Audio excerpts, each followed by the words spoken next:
Эркин Европа азаттыгын алгысы 1953 жылдын 18 мартында биринчи жолу кыргыз тилинде обого чыккан болчу.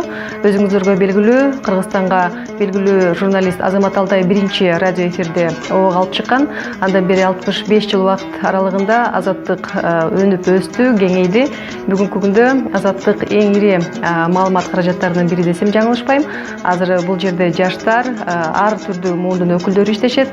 Бүгүнкү күндө Азаттык радио берүүлөрдөн тышкары өзүнүн окурмандарына, көрөрмандарына веб-сайттарды сунуштайт. Азаттык Чекит.орг жана Рус Азаттык Чекит.орг.